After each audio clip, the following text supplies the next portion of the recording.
సత్య ఇక్కడికొచ్చి నా భార్యను నేను తీసుకెళ్తానని హ్యాపీగా నిన్ను తీసుకెళ్లేలా నేను చేస్తాను. వసుదేవుడంతటోడే గాడిద కాళ్ళు పట్టుకున్నాడు. ఇప్పుడు నా రాజకీయ చక్రం తిరగాలన్నా ఆగిపోవాలన్నా అది మంచు దగ్గరున్న పెన్ డ్రైవ్ మీదే ఆధారపడి ఉంది. పెన్ డ్రైవ్ కోసం నిన్ను నా కూతురు అనుకోవడంలో తప్పులేదు. నాన్నలా నటించి సెంటిమెంట్తో నీ దగ్గరున్న పెన్ డ్రైవ్ని కొట్టేస్తాను. అమ్మా మంచు, సత్యకి ఫోన్ చేస్తాను.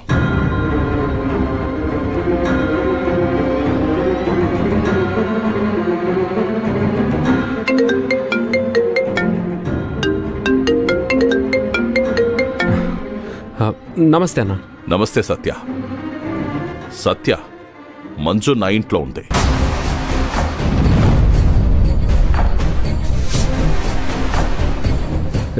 ఏంటన్నా మీరనేది? మంజు మీ ఇంట్లో ఉండడం ఏంటి? మంజుని అనాథని చేసి మీ అమ్మ ఇంట్లో నుంచి బయటికి పంపించేసింది కదా. సత్య, మంజు అనాథ కాదు. మంజు నా కూతురు. మంజుకి ఈ నాన్నున్నాడు.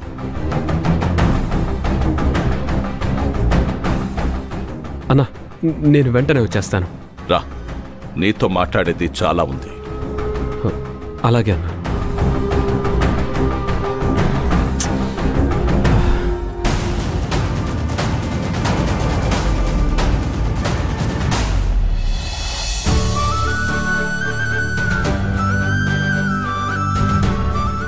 నమస్తే అండి. నమస్కారం. అమ్మా,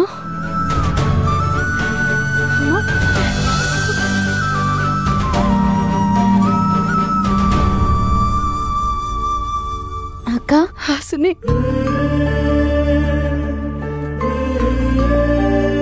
మీరేంటి ఇక్కడ? మంజు సార్, మా అమ్మ మా చెల్లి. అవునా?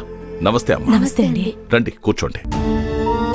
పర్లేదండి. పర్వాలేదమ్మా, కూర్చోండి. కూర్చోండమ్మా, కూర్చోండి. ఇది మీ ఇల్లు అనుకోండి. కూర్చోండి. రండమ్మా.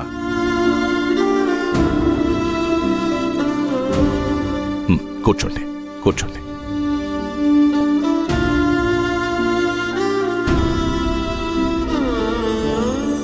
పోలీస్ స్టేషన్కి వెళ్ళాము. అక్కడ ఎమ్మెల్యే గారొచ్చి ఒక తండ్రి కూతుర్ని తన ఇంటికి తీసుకెళ్లినంత ప్రేమగా మీరు మంజును తీసుకొచ్చారని పోలీస్ స్టేషన్లో చెప్పారు.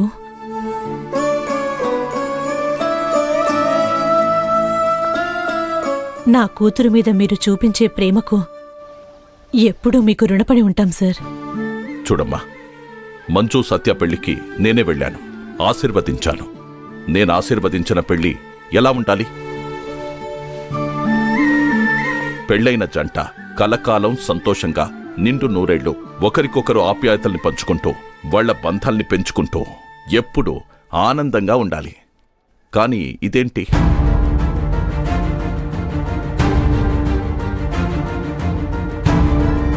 కాళ్లపారాని ఆరకముందే, పచ్చని పందిరి తీయకముందే పెళ్లి కొడుకు ఒక దిక్కు, పెళ్లి కూతురు ఇంకో దిక్కు. ఇదా మనం కోరుకునేది? కాదు కదా. అందుకే సత్యాన్ని రమ్మన్నాను. వస్తానన్నాడు. రానివ్వు, వచ్చాక మాట్లాడతాం.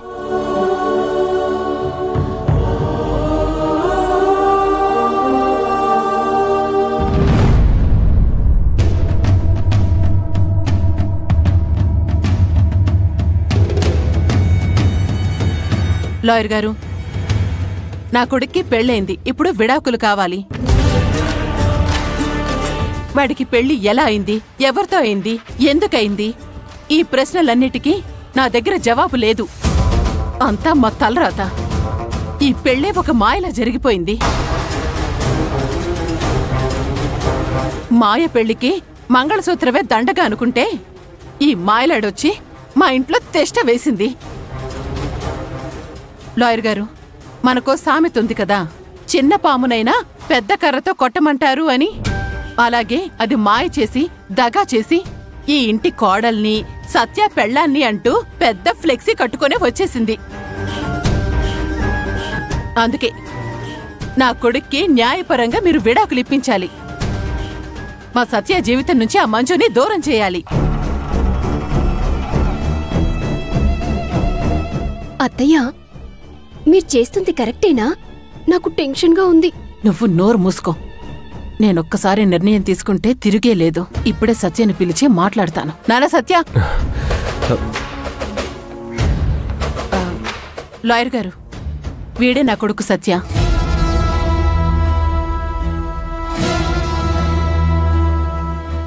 నాన్న సత్య, నీ పెళ్లి గురించి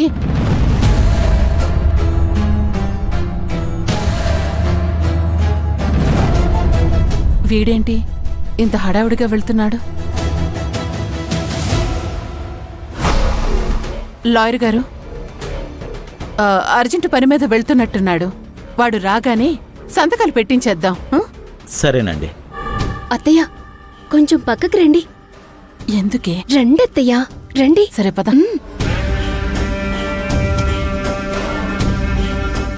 ఏంటమృత? అత్తయ్య, ఆ మంజు మీకు నచ్చలేదు కదా? నచ్చనప్పుడు విడాకులు తమలపాకులు అంటూ కోర్టు చుట్టూ తిరిగి టైం వేస్ట్ చేసుకోవడం ఎందుకు? వాళ్ళమ్మని పిలిచి మీరే పెద్ద మనిషిగా ఉండి పెద్ద మనుషుల ఒప్పందం ద్వారా ఎవరి దారిలో వాళ్ళని విడిపొమ్మంటే సరిపోతుంది కదా. ఆ మంజు పైకి పిరికిదాన్లా కనిపించినా లోపల గడుసుదాన్లాగానే ఉంటుంది. అందుకే కోర్టు ద్వారా విడిపోవడమే బెటర్. సత్య తిరిగొచ్చేస్తాడు కదా, అప్పుడు సంతకాలు పెట్టించేసుకుంటే సరిపోతుంది.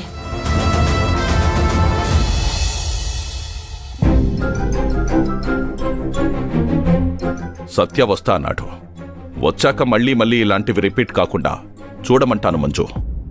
ఎమ్మెల్యే గారు, మీరింత మంచివాళ్ళని తెలియక నేను మీ పట్ల దురుసుగా ప్రవర్తించాను. నన్ను క్షమించండి. క్షమించడం ఏంటి మంజు? నువ్వు నా కూతురువి. ఏ విషయంలో నీ బిహేవియర్ తప్పుగా ఉందో నాకు అర్థం కావటం లేదమ్మా.